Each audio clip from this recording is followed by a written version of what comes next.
Well, after all the excitement of the international games with Ireland getting through to the Euro 2012 playoffs, it's back to the Premier League action this weekend. And there's a massive game to kick off the weekend of Premier League action in England when you have Liverpool against Manchester United. Now, it's only early days in the league campaign, but this is a crucial fixture. Liverpool have real designs to get back into the top four, and with the players that Kenny Dalglish has brought into the club in the last 7, 8, 10 months, he's a real chance of doing that. Now, Alex Ferguson has absolutely no intention of giving up his league crown, and they, along with Manchester City and Chelsea, are the three teams who have battled it out. But in this game at Anfield, the lunchtime kick-off, I think Liverpool have a real chance. United are not tight at the back. Andy Carroll's got his first goal for Liverpool, and if you look at the form of Luis Suarez, I think the fact that United have to bring back Nemanja Vidic is a sure sign that Ferguson's a bit worried. Vidic isn't fully fit, but they need him in this match. There's another great aspect to this game. Most of British football is very reverential to Alex Ferguson. His record at United is only there nearly 25 years, the European Cups, all the league titles, and the club has now got the greatest haul of league championships in the history of the English game. But Dalglish and Ferguson go back a long way. When Ferguson was playing at Rangers back in the late 60s, towards the end of his career, the young Dalglish was an emerging striker at Celtic. And at Celtic, he had the edge over Ferguson. There's always been that rivalry between them. And Ferguson has to acknowledge that when Dalglish was at Liverpool as a player and a manager, Liverpool were in the ascendancy. So the tension between them has always been there. They don't particularly get on well.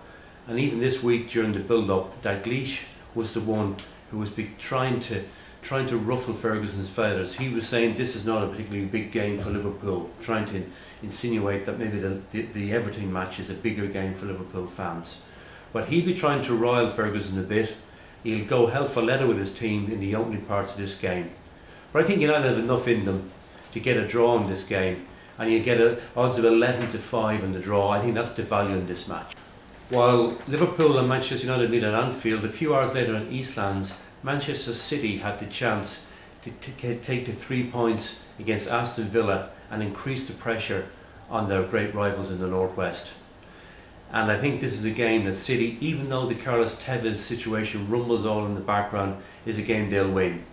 Interestingly, it'll be Shay Given's first match back at City since he made his summer move to Aston Villa, and he'll be able to show Roberto Mancini that maybe he was wrong in choosing Hart as his #1 goalkeeper just over a year ago. Dunn scored an own goal a few weeks ago, of course, at QPR, that denied Villa all 3 points.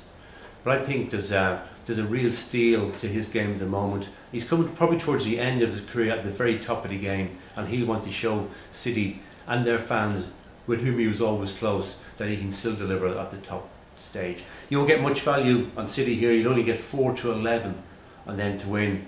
But I would rope that in with odds of 1-3 on Chelsea to defeat Everton in the late kick-off at Stamford Bridge. Everton will battle. They'll give nothing away. But there's something about Chelsea at the moment. They're playing with good style. Young Juan Mata in midfield has come in and done really well. Daniel Sturridge has built on the fine form he showed at Bolton last season on loan. And with them in form, I think Chelsea will win. Now there isn't much value in that even as a double.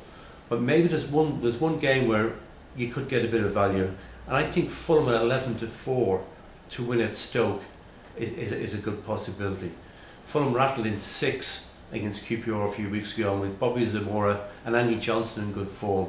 I think they might be able to overcome that sheer physical strength that Stoke have, especially at home, where the noise levels in the Britannia Stadium are something to behold.